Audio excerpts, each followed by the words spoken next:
दोस्तों नमस्कार, प्रणाम, अभिवादन स्वीकार करें। शुरू करते हैं आज की बड़ी खबरें। मध्य प्रदेश के सभी 52 जिलों की बड़ी खबरें। यदि आपको खबरें पसंद आए तो वीडियो को लाइक जरूर करिएगा और इसी प्रकार की खबरों के लिए आप चैनल को सब्सक्राइब कर लें। खबरें पूरी पाने के लिए वीडियो अंत तक जरूर देखिएगा। और आप हमें प्रदेश के किस जिले से देख रहे हैं कमेंट बॉक्स में ज़रूर बताइएगा। मध्य प्रदेश में आज से लगेगा कोरोना वैक्सीन का बूस्टर डोज। वैक्सीन का बूस्टर डोज शुरू होने से पहले वैक्सीन के दामों में हुए हैं कई बड़े बदलाव। 10 अप्रैल 2022 से प्रदेश तथा पूरे देश में 18 साल से अधिक उम्र वाले लोगों के बीच बूस्टर डोज देने की शुरुआत की जा रही है। एक तरफ जहां कोविड-19 के नए वेरिएंट एक्सी ने देश में दस्तक दे दी है, वहीं मुंबई के बाद अब गुजरात में भी एक कोरोना का यह मामला देखने में मिला है। इसी बीच भारत सरकार ने कोरोना टीकाकरण अभियान से जुड़े कई फैसले किए हैं। बीते दिन ही सरकार ने ऐलान किया कि 18 से 60 वर्ष के आयु के लोग बूस्टर डोज ले सकेंगे, जिसके लिए उन्हें बूस्टर डोज खरीदना होगा, अर्थात अब फ्री में नहीं लगेगी वैक्सीन। प्राइवेट वैक्सीनेशन सेंटर में वैक्सीन लेने आप सभी को जाना होगा, जिसकी आपको कीमत चुकानी होगी। कीमत ज़्यादा महंगी नहीं है। बूस्टर डोज सिर्फ वही लोग लगा सकते हैं जिनके दूसरे खुराक को लगभग 9 महीने पूरे हो चुके हैं। आप सभी कोरोना वैक्सीन के दूसरे डोज की डेट याद करके अंदाज़ा लगा सकते हैं कि आपको अभी तक 9 महीने पूरे हो गए या नहीं। उसके बाद आप प्राइवेट सेंटर में जाकर के, प्राइवेट अस्पताल में जाकर के वैक्सीन का तीसरा डोज अर्थात बूस्टर डोज कुछ पैसे देकर लगा सकते हैं। फिलहाल जिस वैक्सीन की कीमत प्राइवेट अस्पताल में 600 रुपये से लेकर 1200 रुपये थी, अब उसे घटाकर 225 रुपये कर दिया गया है। कोवैक्सीन की कीमत 1200 रुपये से घटाकर 225 रुपये हो चुकी है। वहीं कोविशील्ड की कीमत भी 600 रुपये से घटाकर 225 रुपये हो चुकी है। अर्थात अब प्राइवेट हॉस्पिटल में 225 रुपये में चाहे वो कोवैक्सीन हो या फिर कोविशील्ड की तीसरी डोज लगा सकते हैं। मध्य प्रदेश में पेट्रोल डीजल के भाव में बड़ी राहत मिली है। आम जन को पेट्रोल डीजल से बड़ी राहत मिली है। आज 9 अप्रैल यानी तीसरी बार इस महीने पेट्रोल डीजल की कीमतों में कोई वृद्धि नहीं देखी गई है, अर्थात पेट्रोल की कीमत में इजाफा नहीं हुआ है। पेट्रोल और डीजल की कीमतों में किसी प्रकार के बदलाव न होने पर आज जनता को थोड़ी राहत मिली है। भले ही पेट्रोल और डीजल की कीमत नहीं बढ़ रही हो, लेकिन आज इसकी कीमतें पहले की तरह ही बनी हुई हैं। कुछ दिन पहले यह खबर आई थी कि पेट्रोल और डीजल की कीमतों में गिरावट आ सकती है। उसी का असर है कि पेट्रोल और डीजल की कीमत में अब स्थिरता सामने आ रही है, जिससे आम जन को बड़ी राहत मिलेगी। मध्य प्रदेश में शिवराज सरकार की बड़ी तैयारी है।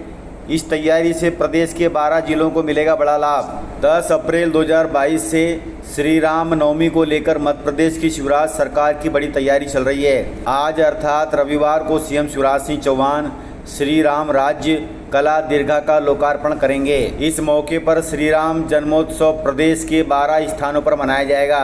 वह स्थान है ओरछा, चित्रकूट, उज्जैन, उमरिया, शहडोल, विदिशा, राजगढ़, शिवपुरी, नीमच, रतलाम, छिंदवाड़ा और पन्ना। इन सभी जिलों में श्री राम जन्मोत्सव का भव्य आयोजन किया जा रहा है। इस मौके पर दीपोत्सव में 5 लाख दियों को एक साथ प्रज्वलित किया जाएगा, जिससे प्रदेश पूरा जगमगा उठेगा। सीएम शिवराज सिंह चौहान का एक्शन मोड जारी है। सीएम शिवराज सिंह चौहान ने कहा कि माफिया की जमीनों पर गरीबों को मिलेंगे अब प्लाट। प्रदेश में रहने वाले अवैध बांग्लादेशियों को भी तलाशेगी सरकार। मध्य प्रदेश में माफिया और गुंडों की जमीनों पर अब गरीबों को प्लाट दिए जाएंगे। यहाँ लोग मकान बना सकेंगे। ये ऐलान सीएम शिवराज सिंह चौहान ने किया है। सीएम ने शनिवार को कलेक्टर कमिश्नर कॉन्फ्रेंस में अफसरों को माफिया के खिलाफ की गई कार्रवाई की जानकारी सार्वजनिक करने के लिए कहा है, ताकि आम जन को पता चल सके कि इतने माफियाओं की कमर तोड़ी गई है। ये भी कहा कि प्रदेश में अवैध रूप से रहने वाले बांग्लादेशियों की भी तलाशी की जाए, ताकि उन्हें प्रदेश से खदेड़ा जा सके। उन्होंने माफिया और गुंडों के खिलाफ कार्रवाई जारी रखने के भी अधिकारियों को निर्देश दिए हैं। इन दिनों प्रदेश में गुंडे, बदमाश, भूमाफिया पर सख्त कार्रवाई की जा रही है। प्रदेश के जिले भोपाल, खरगोन, इंदौर, झाबुआ, टीकमगढ़ में भूमाफियाओं के खिलाफ सबसे ज़्यादा कार्रवाई की गई है। कलेक्टर कमिश्नर कॉन्फ्रेंस में सीएम शिवराज सिंह चौहान ने निर्देश दिए कि माफिया को तोड़कर उनका नेटवर्क ध्वस्त करें, अपराधियों को अधिकतम सज़ा मिले, इसका भी ध्यान रखा जाए। तो इस प्रकार से प्रदेश में भूमाफियाओं पर शिकंजा कसा जा रहा है। जिसका लाभ प्रदेश के गरीबों को मिलेगा। मध्य प्रदेश में किसानों के लिए बड़ी खबर है। मध्य प्रदेश में फसल बीमा से वंचित किसानों के लिए अब खुशी की बात है। इस तारीख तक लाखों किसानों के बैंक खातों में आ जाएंगे फसल बीमा के पैसे। अब तक फसल बीमा 2020 एवं 2021 की राशि से वंचित किसानों के लिए बड़ी खुशी की बात है। फसल बीमा कंपनी ने इन सभी किसानों के खातों में जल्द रुपए डालने की पूरी तैयारी कर ली है। लगभग एक सप्ताह पहले मध्य प्रदेश के कई शहरों में किसानों के खातों में फसल बीमा की राशि नहीं पहुंचने के कारण भारतीय किसान संघ ने फसल बीमा कंपनी की नीतियों का विरोध करते हुए पुतला दहन किया था। इसके बाद से ही फसल बीमा के अधिकारी सभी किसानों के खातों में फसल बीमा की राशि डालने के लिए तेजी से कार्य करने लगे हैं। फसल बीमा से वंचित किसानों के लिए बीमा कंपनी के अधिकारियों ने अभियान चलाकर किसानों से उनके अपडेट खाता नंबर प्राप्त किए। इसके पश्चात सभी बैंकों की सूची तैयार कर ली है। एग्रीकल्चर इंश्योरेंस कंपनी ने इसके लिए गुरुवार को सभी बीमा अधिकारियों की बैठक बुलाई थी। इस बैठक में यह सारे काम किए गए हैं। कंपनी के अधिकारियों ने बताया कि अप्रैल माह के अंत तक किसानों के अपडेट बैंक खातों में फसल बीमा की राशि डाल दी जाएगी। जी हां, अप्रैल महीने के अंत तक अर्थात इसी महीने के अंत तक आप सभी के बैंक खातों में फसल बीमा की राशि डाल दी जाएगी। इसी के साथ फसल बीमा के लाभार्थियों की सूची भी जारी कर दी जाएगी। इसके पश्चात किसानों को यह सुविधा भी दी जाएगी कि फसल बीमा के संबंध में कोई गड़बड़ी होने पर कंपनी को जानकारी देकर उसमें सुधार करवा सके। इस प्रकार से प्रदेश के लाखों किसानों के लिए बड़ी राहत की खबर है कि फसल बीमा की राशि अप्रैल महीने के आखिरी सप्ताह में किसानों के बैंक खातों में डल जाएगी।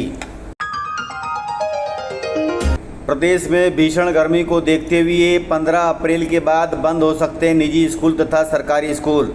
इस पर स्कूल शिक्षा मंत्री इंदर सिंह परमार ने किया है बड़ा ऐलान। राजधानी भोपाल समेत पूरे प्रदेश में भीषण गर्मी पड़ रही है। ऐसे में अभिभावक अभी से निजी स्कूलों में गर्मी की छुट्टियां मांग रहे हैं। इस संबंध में स्कूल शिक्षा मंत्री इंदर सिंह परमार ने यह संकेत दिए कि भीषण गर्मी के कारण प्रदेश के निजी स्कूलों को भी बंद करने का विचार चल रहा है। अप्रैल में पूरा प्रदेश भीषण गर्मी की चपेट में है। ऐसे में सरकारी स्कूलों में ग्रीष्मकालीन के बाद नया सत्र शुरू किया जाएगा। इस बार अप्रैल के बदले 15 जून से नया सत्र शुरू होगा, ध्यान रखिएगा। मंत्री जी ने कहा कि कई अभिभावक भी परेशान हो रहे हैं। स्कूल शिक्षा विभाग के अधिकारियों से इस संबंध में चर्चा चल रही है कि 15 अप्रैल के बाद निजी तथा सरकारी स्कूलों में छुट्टी कर दी जाए। प्रदेश के सभी जिलों में सीएम राइज स्कूल खुल रहे हैं। इसी को देखते हुए अशोकनगर के किसान ने दान कर दी सीएम राइज स्कूल के लिए 25 लाख की ज़मीन। उनके गांव में बन रहे सीएम राइज स्कूल दूसरी गांव में शिफ्ट न हो, इसलिए किसान ने सरकार को दे दी 4 बीघा ज़मीन। खबर अशोकनगर जिले से है। सीएम राइज स्कूल अपने ही गाँव में बने, इसलिए अशोकनगर के किसान ने 4 बीघा ज़मीन सरकार को दान दे दी। किसान का कहना है कि शिक्षा से बढ़कर कुछ भी नहीं है। ग्रामीणों का कहना है कि पहले किसान के पिता ने भी सरकार को स्कूल के लिए जमीन दान दे दी है, अर्थात उनका खानदान शिक्षा के लिए जमीन दान दे रहा है।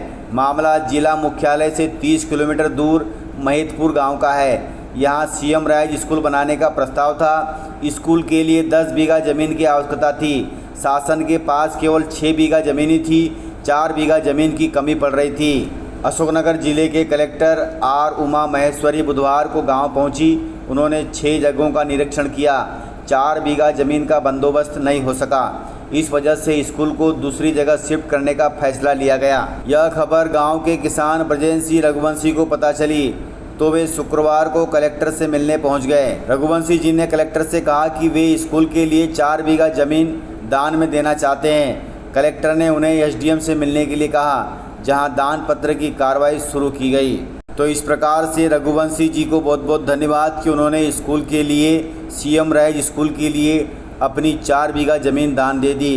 तो इस प्रकार से प्रदेश में ऐसे लोग हैं जो शिक्षा के लिए बहुत कुछ दान करना चाहते हैं। तो इस प्रकार से जानकारियाँ थी। यदि आपको जानकारियाँ पसंद आई हो तो वीडियो को लाइक ज़रूर करिएगा, और यदि आपने वीडियो पूरा देखा है तो उसके लिए बहुत बहुत धन्यवाद। वीडियो को ज़्यादा से ज़्यादा अपने दोस्तों में शेयर करें ताकि वे भी जानकारियों से अपडेट रहें और जानकारियों का लाभ ले सकें।